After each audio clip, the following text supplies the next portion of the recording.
Muy buenos días, estimados amigos del Grupo Radio Estéreo Mairán. Hoy es sábado 23 de octubre de 2021 y es un grato placer darles la más cordial bienvenida a esta mañana de historia. Gracias, muchas gracias por la oportunidad de convivir a través de esta pasión. Soy Luis Alberto Vázquez Álvarez. El México independiente del siglo XIX generó una infinidad de literatos que combinaron el periodismo con la política y que en prosa o en verso dejaron constancia de la vida social y costumbres de esa época turbulenta como creativa. Novela histórica mexicana del siglo XIX. Ese es nuestro tema de hoy. Y recuerden, distinguidas damas y caballeros amantes de la historia, que para nosotros escuchar sus opiniones nos enaltece, eleva nuestra calidad humana. Por ello les invitamos a que con toda confianza nos brinden su visión del tema y nos honren con ella. Con mucho agrado damos la más cordial bienvenida a nuestro distinguido y muy apreciado invitado, Miguel García Audelo, editor y profesor egresado de la Facultad de Filosofía y Letras de la UNAM, actual coordinador del Seminario de Historia de UNAM San Antonio, Texas, en Estados Unidos. Miguel, muy buenos días. ¿Qué tal? Buenos días, Alberto. Bienvenidos, amigos. Y pues gracias porque ya estamos en esta serie, es el segundo capítulo de esta nueva serie de la novela histórica. Así es. Ya el segundo capítulo, vamos a ver qué sorpresas nos depara el programa el día de hoy. Muy bien. Bueno, como música de fondo vamos a tener el vals Arpa de Oro del increíble músico hidalguense Abundio Martínez, y pues él nos presenta cosas muy interesantes. Miguel, considerando las circunstancias de los primeros años del siglo XIX, el fin de la Guerra de Independencia en 1821, el inicio de la construcción de un Estado nacional, empezaba México a surgir. ¿Qué podemos decir acerca de la literatura de esas épocas? Es decir, ¿cómo podríamos caracterizarla? Pues muchas gracias, Alberto. Bienvenidos nuevamente al programa. Hoy vamos a hablar justo de este tema porque va paralelo con lo de la historia, con buena parte de lo que ya hemos comentado en anteriores sesiones. Y es muy significativo que el término de novela histórica, literatura nacional, todo va junto porque la mayoría de los escritores que vamos a mencionar hoy brevemente publicaron cosas que tienen que ver con el momento que les toca vivir, con la literaturización de eventos de carácter histórico, que en otras palabras es cómo el momento que les toca vivir permea en sus propios oficios en la literatura. Así es que para este primer bloque pues vamos a hablar de esto que tú me acabas de mencionar en forma de pregunta y que tiene que ver básicamente con el tránsito del virreinato hacia la época soberana. Es una época bastante complicada, muy difícil, porque además de los procesos políticos, van, digamos, de manera subterránea y paralela, pues esta intención de hallar una identidad nacional, de crear símbolos que unan a los ciudadanos mexicanos en esta entidad estatal que se llamó México, ¿no? De una vez y para todas. Por eso vamos a ver que a lo largo de la primera mitad del siglo XIX, y ya muy entrada la segunda, va a haber intensos debates acerca de lo que es mexicano y lo que no es mexicano. Entonces, para esto los apolíticos, los historiadores y los literatos, desde luego, van a hacer uso de una muy especial tribuna pública como fue el periódico. El periódico en donde van a dar a conocer sus obras a través de lo que se conoce como la literatura por entregas o las obras por entregas, porque antes, casi como ahora, ya se está acabando esa época, pero antes publicar un libro pues era muy costoso. Entonces, para nuestros amigos que nos escuchan, a veces publicar una obra pues requería de suscripciones, es decir, hallar un número determinado de mecenas, por decirlo de alguna forma, que aportaran dinero y pudieran publicar una obra en forma de libro. Es decir, aquellos que publicaban un libro en esa época era porque verdaderamente tenían los medios, o si no, pues buscaban estos medios alternativos como el del periódico. Como dijimos la sesión pasada, pues el periódico es el instrumento y la hemerografía es el repositorio en donde se halla la memoria literaria nacional. De hecho, hasta nuestros días todavía se siguen encontrando obras inéditas, poemas, novelas, relatos cortos, cuentos, etcétera, que están a la espera de los investigadores, ¿no? Y finalmente, todo esto tiene como consecuencia no solamente el hallar una identidad nacional, sino la formación de una opinión pública.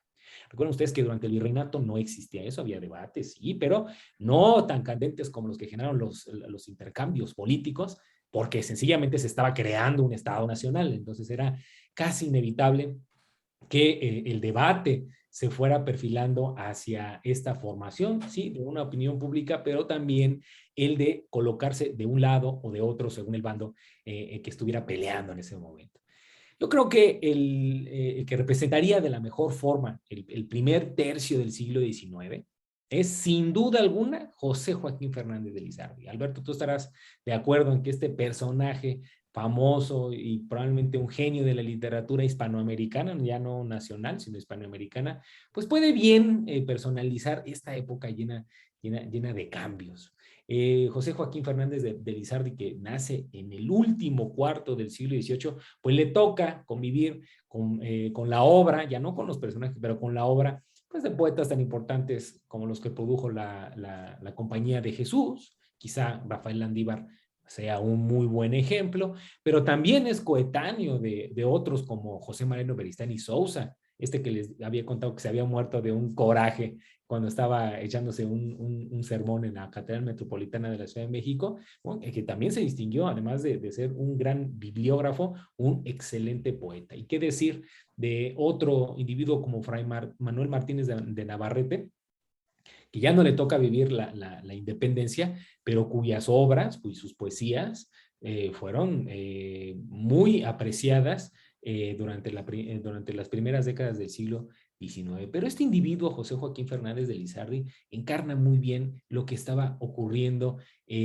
antes, durante y después de la independencia. Nacido en Tepozotlán, criado ahí, educado en San Ildefonso, obtiene un grado como bachiller en 1691 en esta institución y se dedica a la literatura desde 1805. Participa en un diario como fue el Diario de México, que tenía toda clase de elementos ahí, no solamente literarios, también informativos, noticiosos y hasta históricos. Bueno, su primera experiencia data de 1805 y es muy interesante porque él, además de representar este periodo, encarna muy bien los valores criollos que se empezaron a hacer notar durante la época de la independencia. Cuando se desempeñaba como teniente de justicia en Tasco hacia 1811, simpatiza de inmediato con la causa de Morelos, ayuda de hecho a los insurgentes. Posteriormente se hace muy amigo ni más ni menos que de doña Josefa Ortiz de Domínguez. Entonces eso ya nos da una clara idea de dónde estaba parado. Y en estas mismas épocas, pues también le toca apoyar la causa liberal, simpatiza con la Constitución de 1812 y a causa de esto, pues lo empiezan a perseguir las autoridades virreinales. No pocas veces lo fueron a echar a la cárcel por sus opiniones y sus burlas hacia las autoridades y esto le mueve no solamente a escribir, sino a fundar varios periódicos. Una vez que se consuma la independencia de México, tiene un gesto muy curioso que en pocas personalidades de la literatura se ha visto. En 1820 funda una sociedad pública de lectura, es muy interesante, porque él quiere hacer llegar no solamente sus obras, sino las de cuantas pudiera, a las personas que no sabían leer ni escribir. Entonces, esta sociedad pública de lectura se dedicaba a leer en voz alta algunas obras literarias, pero también en el periódico, ¿no? Y funda un interesante antecedente de la literatura, del ejercicio de la literatura en México. Desafortunadamente este proyecto no dura mucho, ¿no? Pero, o sea, es un gran precedente del altruismo, defensor de la libertad de prensa, de la democratización del conocimiento y sobre todo de la educación popular en los primeros años de México independiente. Simpatiza con el Plan de Iguala, se desilusiona con Iturbide, apoya el republicanismo y de hecho, en tiempos de don Guadalupe Victoria, se atreve a más porque se convierte técnicamente en el primer reformador no político, pues un reformador social importante porque empieza a atacar a la iglesia, empieza a atacar las ideas de la riqueza excesiva que estaba en manos del clero, recomienda al presidente que se les expropien sus bienes, que se les graben con impuestos los ingresos, ¿no? Que se fomente la educación y sobre todo emprende una gran lucha por la reforma de las costumbres plagadas de vicios, ¿no? Como la corrupción y especialmente en el Poder Judicial, en donde decía que había muchísimos malos malos jueces. Toda su obra está llena de este tipo de cosas. Arremete por igual contra los vicios de la sociedad, pero de verdad se arremete con más fuerza contra los gobernantes de la época, pero sobre todo por su despotismo, por su ambición desmedida. Por ahí en una frase suelta yo recuerdo haber leído así que conceptuaba muy bien esto, porque decía que por lo común los hombres cuando llegaban a elevados puestos del gobierno padecían de una metamorfosis bien extraña que ellos mismos no advertían y se corrompían rápidamente, ¿no? Otra cosa que criticaba era la afición de ciertos miembros del clero para hacer política y al revés, políticos metidos en el clero. Y él solía decir que mientras los legisladores civiles salieran de las sacristías, poco bueno había que esperar de todos ellos, ¿verdad? Porque poco bueno, o sea, era lo mismo ver al mismo fraile en la misma mula, eran los términos en que los ponía, ¿no? Y desde luego se preocupó mucho por los vicios de la sociedad. Él decía muy frecuentemente que no era majadero, no se nacía majadero, sino el que sabía ser majadero, es decir, confiaba en la bonomía con las que el hombre nacía. Entonces, José Joaquín de Fernández de Lizardi se convirtió en un personaje muy incómodo, muy incómodo para todo el mundo, para políticos, para acomodados, para el pelado, para el Catrín, para todos los personajes de la ciudad, porque criticaba con lo que él consideraba la verdad. Y tan se ganó el desprecio de todos los sectores de la población que hacia junio de 1827, cuando ya se encontraba bien enfermo, decían que ya estaba muriendo porque el diablo lo había poseído en castigo de sus artículos furibundos. Y él, antes de morir, pidió que exhibieran el cadáver para terminar con todas las habladurías, ¿no? Ejemplo y muestra preclara de su obra, es abundantísima su obra, pero yo seleccioné para comentar una interesantísima obra que como fue la novela Vida y Hechos del famoso caballero Don Catrín de la Fachenda, publicada póstumamente en 1832, que resume toda su idea de la literatura y en la que se relatan las aventuras de un pícaro de la sociedad mexicana durante el periodo de transición hacia la época soberana. Aparece como una especie como de memorias, o están escritas como memorias inconclusas de este Catrín, que son finalizadas por Don Cándido, que es el que lo asiste hasta el último día de su existencia. Es muy interesante porque además de ilustrar las ventajas de ser un pícaro, o sea, por pícaro yo entiendo un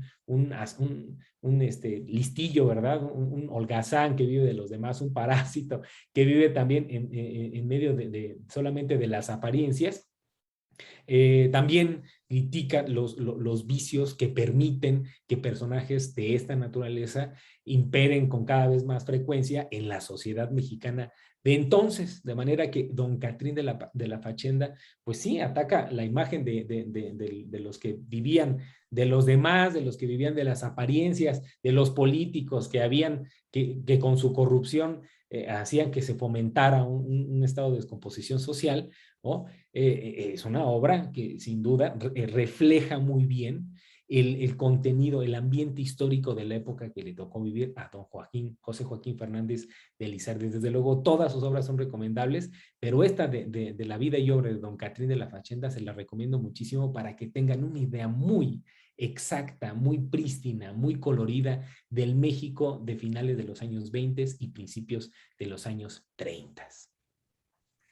Excelente, Miguel. Oye, ¿en qué medida podríamos considerar que vamos a plantear esa figura que nos deja Fernández de Lizardi pudiera tener todavía cierta presencia en el México actual? Yo conozco muchos don Catrines de la Fachenda. Seguramente quienes escuchan conocen muchos don Catrines de la Fachenda que viven de la apariencia, que hacen como que hacen y no hacen nada, que son holgazanes, en fin, se aprovechan de todo eso. Pero es muy interesante porque Cuando estas clases de escritores critican estos vicios, pues critican algo que es una constante en la humanidad. O sea, Don Catrines de la Fachenda ha habido en todas las épocas, en todos los siglos, en todos los países, pero no solamente tiene mucha actualidad por los vicios que critica, sino porque preludia los vicios que definitivamente van a afectar a México de una manera brutal a mediados del siglo XIX, porque esto de la apariencia, esto de la ambición desmedida de la corrupción, va a ser precisamente lo que nos pierda como nación frente a un vecino cada vez más hambriento de territorio y que se aprovecha de la desunión, de la discordia entre los connacionales mexicanos. Entonces, desde luego que se la recomiendo no solamente porque es divertidísima, sino porque ataca un vicio que todavía podemos encontrar desafortunadamente en nuestras sociedades actuales, donde quiera que nos encontremos, ¿eh? Excelente, muchas gracias. Bueno, vamos a hacer una breve pausa y continuamos platicando sobre esta novela histórica del siglo XIX. Vamos a la pausa. Ok, ya pausé. Ya ves que es muy... Ay, Oye, ¿me escuchas bien? Porque de pronto de yo, repente como que te cortaste tantito, pero sí se escuchó. ¿sabes qué? Son mis audífonos. Uh-huh. Yo hay momentos en que, es decir, tengo un problema porque le di un golpe a la caja, esta Uh-huh. cosita que es la que recoge, Uh-huh. y ahí es donde está. Por eso te preguntaba, sí sentí Sí, que me corté. sí, de repente te cortó. También yo creo que es por el internet, ¿eh? No, más bien son mis audífonos. Ah, ok, bueno, eso es mejor porque sí se queda la grabación, ¿no? Sí, no, pues ni Ok, hablar. Ahí, ¿cómo me escuchas? ahí te escucho perfectamente ahí, ¿eh? Bueno, muy bien. Pues tú dices si quieres que continuemos. Vamos a continuar. Ok. Regresamos a Diálogos con la Historia. Estamos platicando con Miguel García Audelo, historiador, actual coordinador del Seminario de Historia en la UNAM San Antonio, Texas, en Estados Unidos. Y bueno, después de lo que nos acabas de platicar acerca de Fernández de Lizardi, déjame preguntarte lo siguiente. El siglo XIX decíamos que fue una época muy turbulenta. Que hubo una inestabilidad política tremenda durante él, sobre todo en la primera mitad, que llegó un momento en que era tal la problemática política que así como hoy nos levantamos preguntando, oye, ¿cómo amaneció el peso hoy? Entonces te podías preguntar, oye, ¿quién es el presidente de México el día de Así hoy? es, así es. Y entonces yo te quisiera preguntar, esa situación en particular, ¿cómo se vio reflejada en la producción literaria? Dicho de otra manera, ¿qué o quiénes representarían esta época tan turbulenta? Sí, Alberto, amigos que nos escuchan desde la muerte de José Joaquín Fernández de Lizardi en 1827, que por cierto fue el mismo año en que murió el gran Servando Teresa de Mier.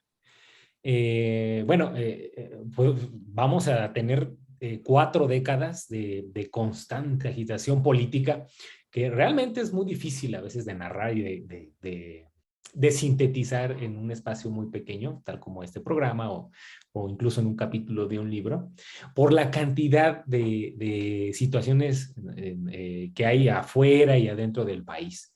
Pero también es la época en donde los que van a estar al frente no solamente de responsabilidades políticas, sino también de proyectos culturales interesantes como la fundación de liceos, asociaciones literarias, fundación de periódicos, prospectos de periódicos, de revistas, de publicaciones, pues van a poner al servicio de las causas políticas esta opinión pública que ya vamos a ver muy bien diferenciada hacia la tercera década del siglo XIX. Y por esa razón, no va a ser extraño que encontremos particulares usos de las formas literarias para criticar los diferentes proyectos políticos que hay que se están proponiendo para encontrar la mejor forma de organizarse política, económica y socialmente, ¿no? Entonces, a causa de esto, la literatura ya sea en sus diferentes géneros, la novela, el cuento, el relato, todos, pues se va a utilizar para describir no solamente los vicios que aquejan al México de entonces, sino para describir las costumbres mexicanas. Es decir, la literatura de esta época va a lograr acabadísimos retratos de los caracteres populares de los mexicanos. En no pocas ocasiones, los más divertidos, pues van a ser los que están escritos con un filón de sátira, ¿no? Porque la sátira es la herramienta más perfecta para arremeter no solamente contra aquello que consideran que está mal, sino especialmente contra los caudillos que van a imperar, que van a brotar como habas en jardín, de manera verdadera descontrolada, ¿eh?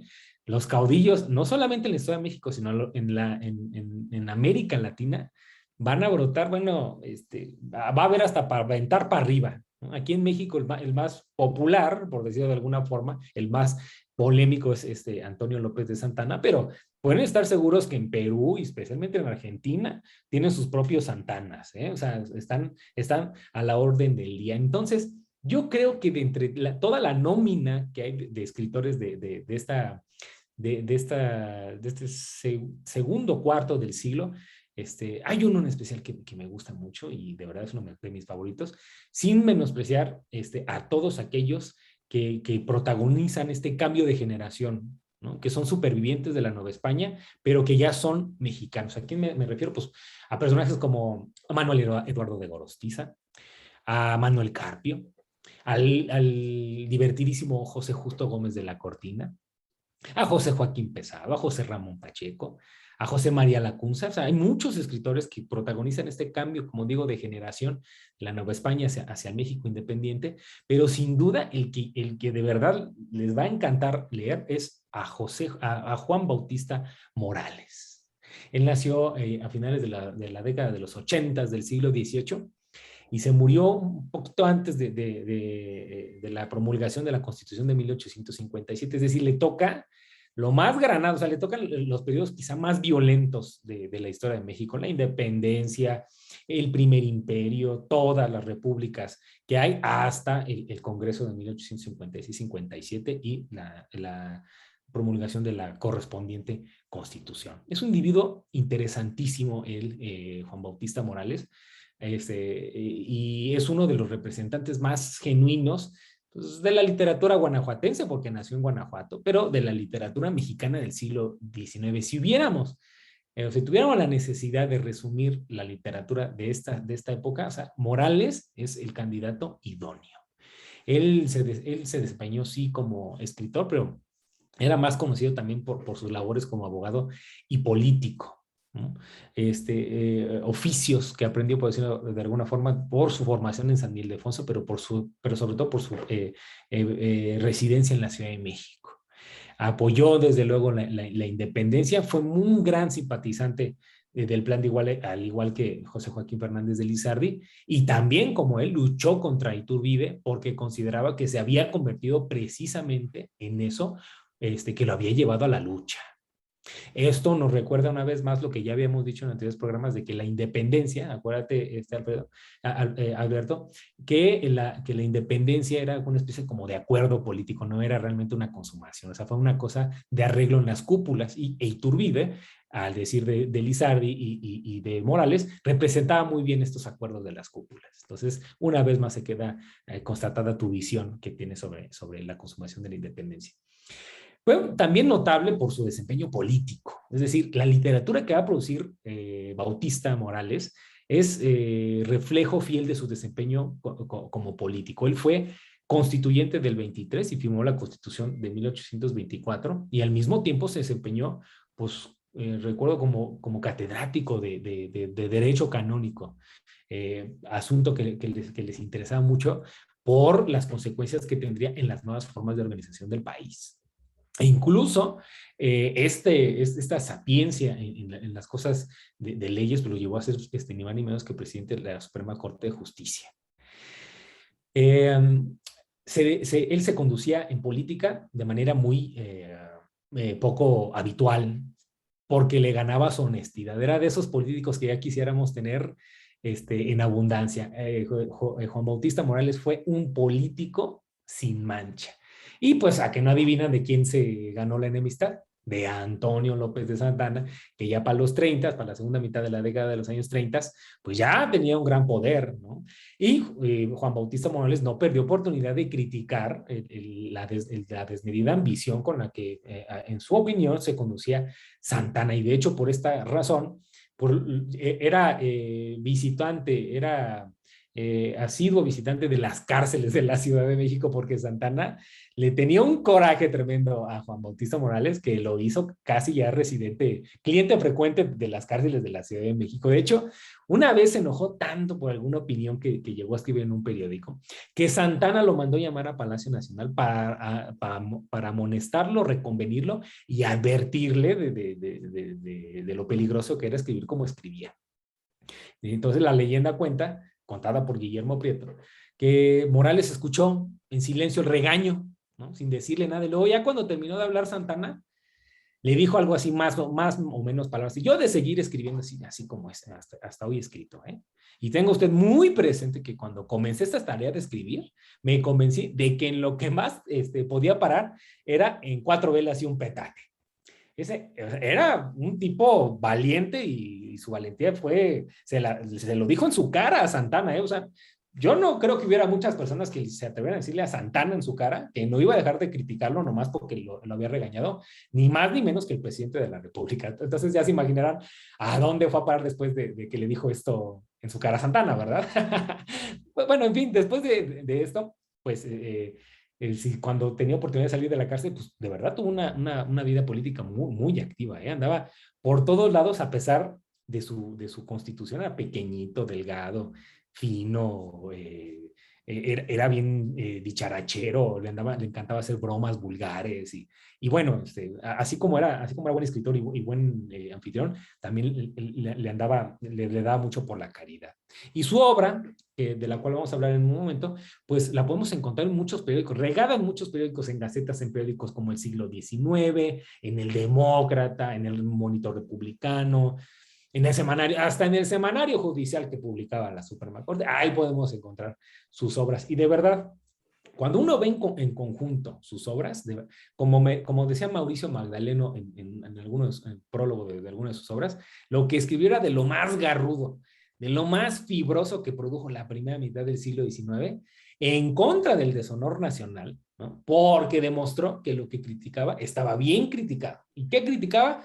Los caudillos, su ambición, la desorganización al interior del gobierno, los vicios de la sociedad, pero como digo, sobre todo el deshonor nacional de permitir lo que permitieron los políticos de entonces, no solamente de que se desintegrara el territorio nacional, sino que tenían la desvergüenza de seguir en los puestos, aun cuando habían sido los culpables de toda la desgracia nacional, de toda la tragedia nacional. Resumen de su vida y de su obra, quizás sea El Gallo Pitagórico. El Gallo Pitagórico es una obra fabulosa, es una obra satírica, de crítica política, liberal hasta el tuétano, ¿no? Escrita por él entre el año de 1842 y 1844. Es una narrativa muy interesante porque la construye a partir de un encuentro entre Erasmo Luján, que es el personaje principal, con un gallito que habla, con un gallito en el que curiosamente habita el alma de Pitágoras. Ustedes recordarán que Pitágoras creía en esto de la transmigración del alma y de que el alma salía del cuerpo ya muerto y se posaba en otro cuerpo y así andaba, ¿no? Así andaba en sus viajes a la luna y cuando regresaba a otro cuerpo nuevo. Bueno, pues el alma de Pitágoras habita en un gallito con el que se encuentra Erasmo Luján. Y bueno, rienda suelta a la crítica de los defectos de los hombres, de los vicios en los que ha caído la sociedad, pero no solamente la mexicana, le toca a los ingleses, a los franceses, a los gringos, es decir, bueno, él rienda suelta con la crítica de todo lo que ha provocado, no solamente tragedias en México, sino tragedias en otros lados del mundo, y recuerda con mucha precisión lo que le había ocurrido a los griegos, no solamente en el pasado, sino en su época, porque estaban en una época muy interesante los griegos en términos también de su consolidación como Estado-nación, ¿no?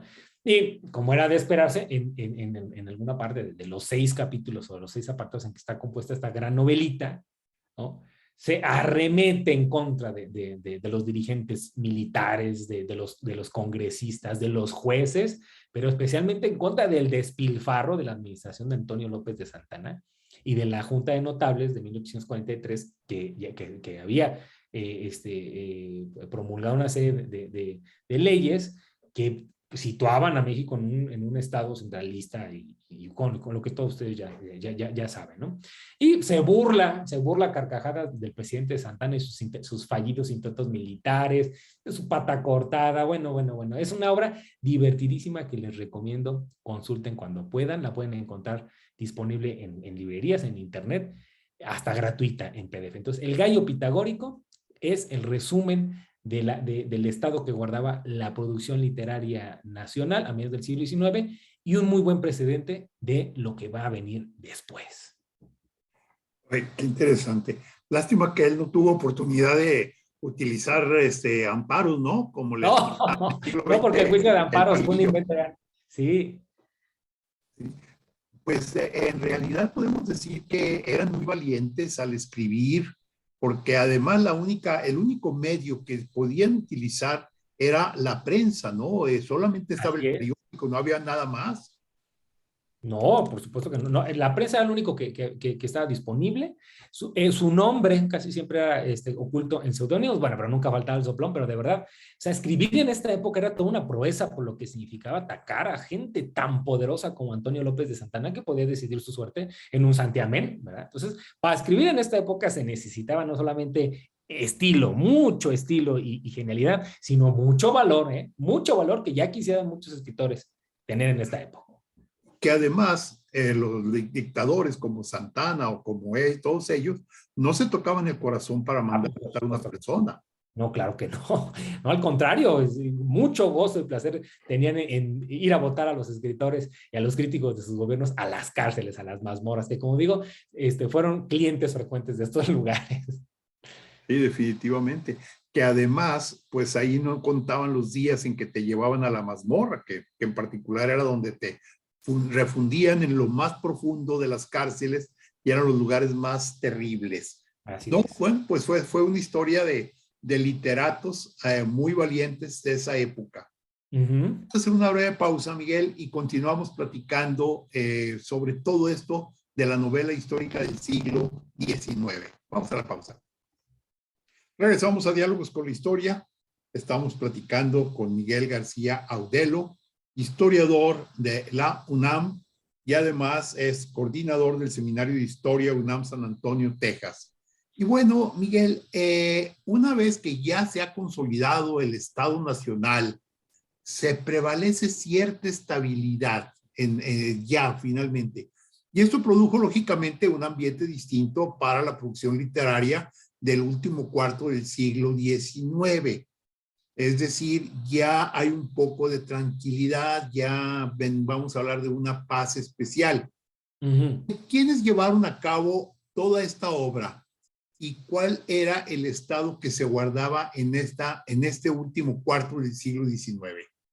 Así es, pues ya para llegar al último cuarto del siglo XIX, pues ocurrieron otras cosas, como ya después de todas las desgracias de invasiones, de pérdida de territorio, de otras invasiones, de ensayar otros proyectos políticos, pues vemos que esta época la literatura es un verdadero campo de batalla ideológico, ¿no?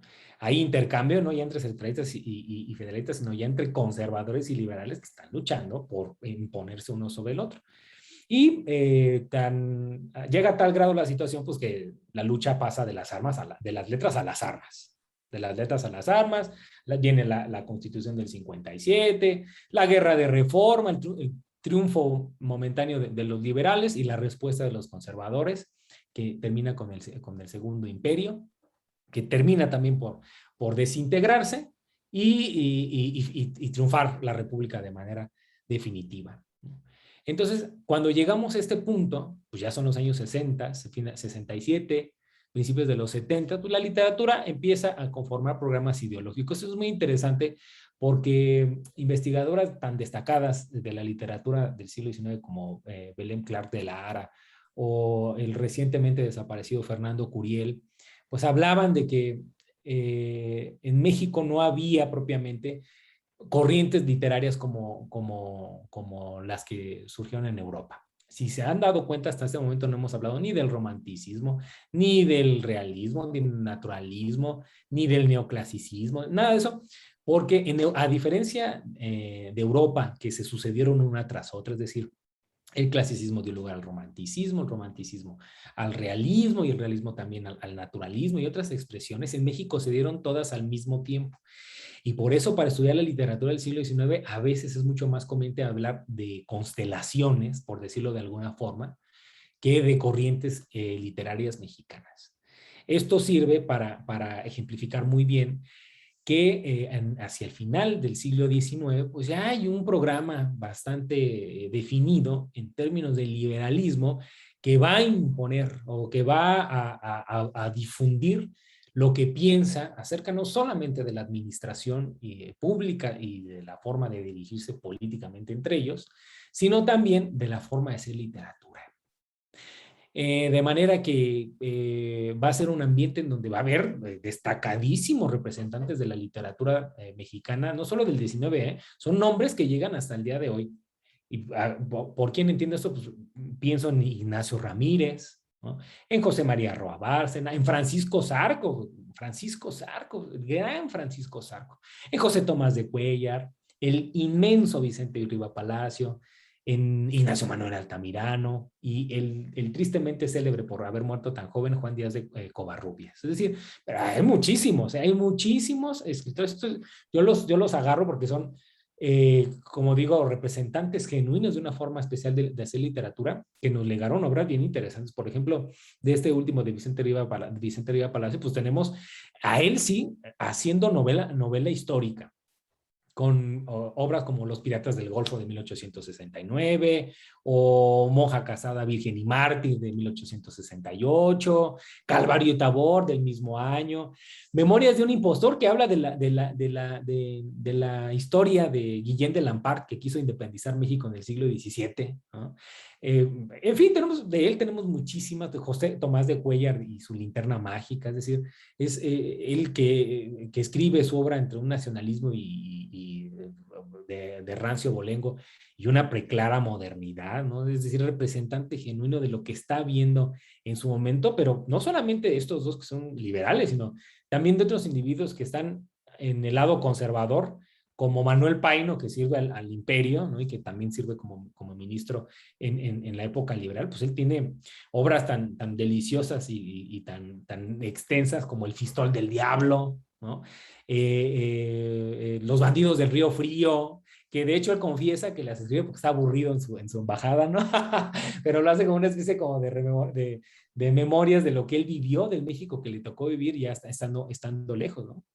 Famosísima su obra de El hombre de la situación, o la muy curiosa colaboración que tienen Vicente Riva Palacio y él mismo, Manuel Paino, en la confección del libro como El Libro Rojo, famosísima obra que integra los crímenes más famosos del siglo XIX, que se leen de verdad como pocas obras en la literatura, porque es muy delicioso el chisme que hay ahí.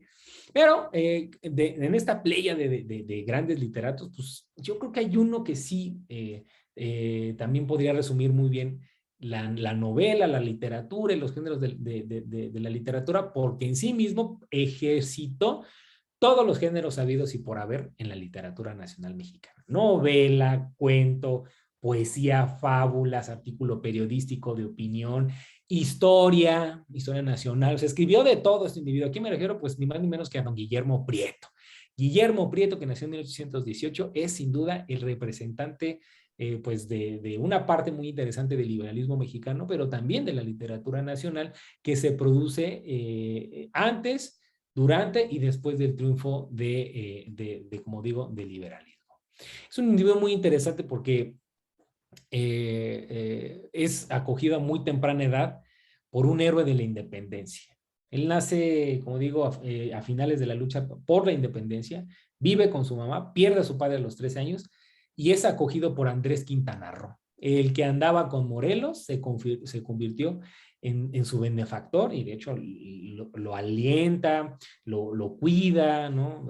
Ve por él, ¿no? Durante su estancia en San Juan de Letrán, en la Ciudad de México, que es donde estudia.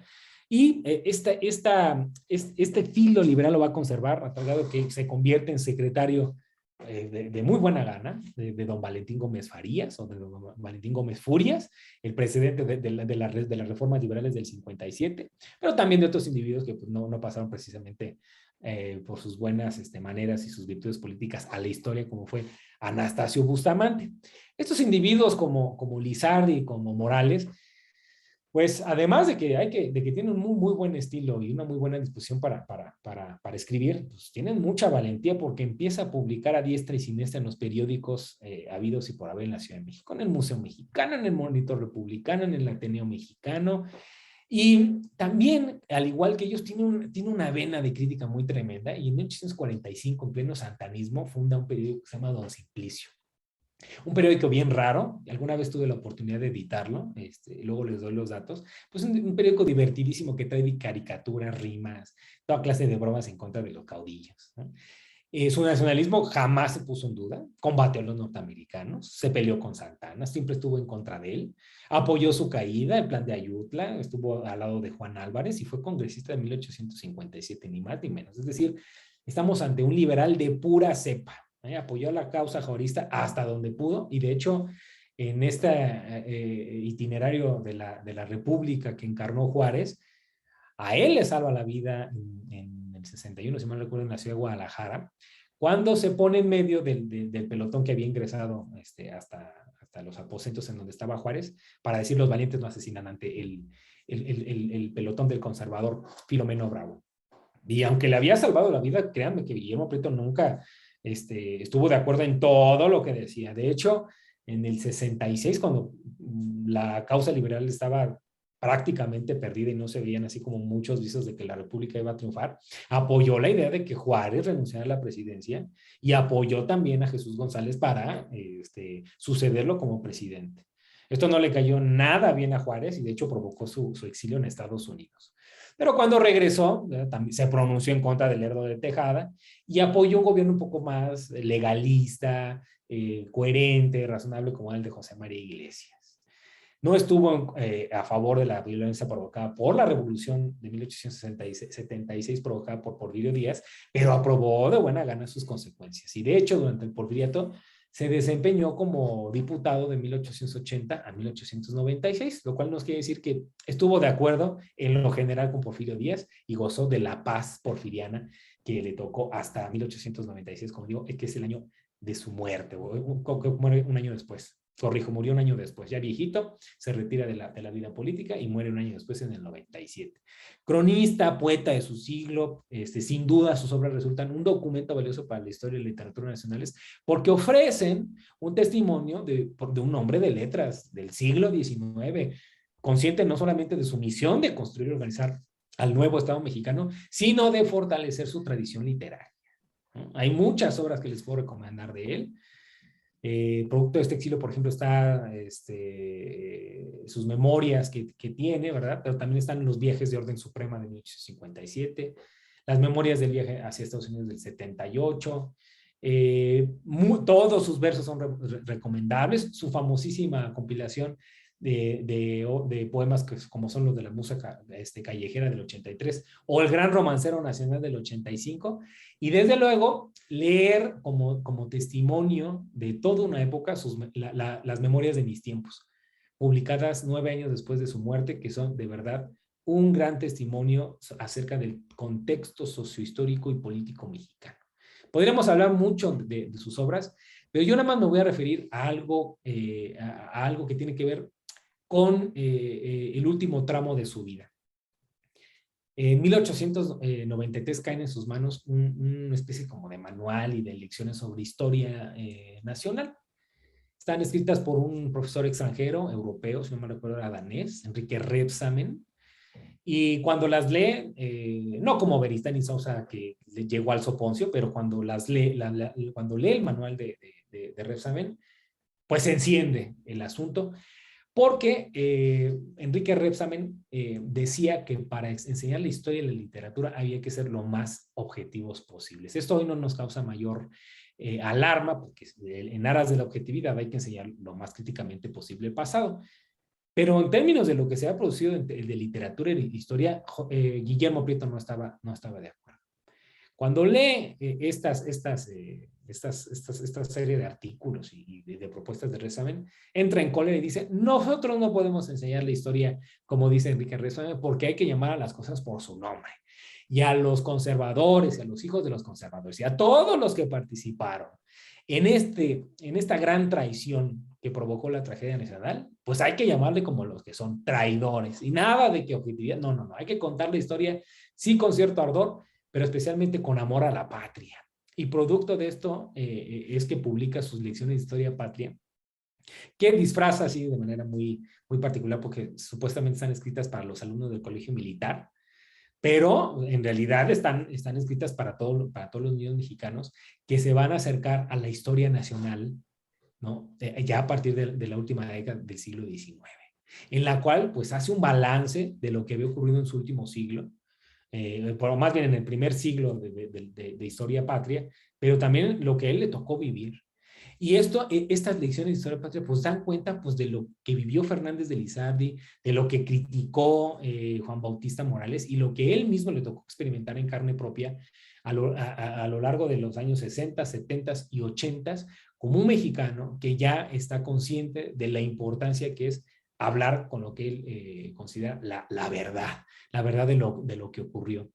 Y precisamente este sentido de nacionalista, profundamente liberal, pero comprometido con lo que él consideraba el amor a la patria, va a construir toda su obra y se va a convertir sin duda alguna en el referente de la última parte del siglo XIX, que como digo, llegó hasta nuestros días y que resultan un modelo muy loable de lo que trataron de construir los mexicanos de una época tan turbulenta como el siglo XIX en términos de la consolidación nacional. ¿Qué generó el porfiriato? ¿Qué es lo que vamos a ver a finales de esta época de 34, 35 años de paz? Bueno, pues de eso yo creo que vamos a hablar el siguiente programa cuando abordemos el tema de la literatura mexicana del siglo XX. Excelente. Y bueno, pues tocaste un personaje muy especial que fue Guillermo Prieto. Era otro hombre valiente porque lo mismo se atrevía a ponerse frente a los fusiles, como lo mencionaste, en Guadalajara para salvar al benemérito, como también ponerse en contra del benemérito cuando creyó que estaba equivocado, cuando incluso creo que él fue el que dijo aquello de que Juárez es un dictador. Así es, efectivamente. Es decir, él no tuvo miramiento. Sí, así es. Y bueno, pues te agradezco mucho este capítulo de la historia, de la novela histórica mexicana del siglo XIX, y la verdad es que creo que va a ser muy sabroso los siguientes capítulos, como acabas de mencionar, el del siglo XX, que debe ser riquísimo. Riquísimo. Y ya tendremos oportunidad de seguir platicando. Miguel García Audelo, muchísimas gracias por este programa. Gracias a ti y un saludo a todos nuestros escuchas.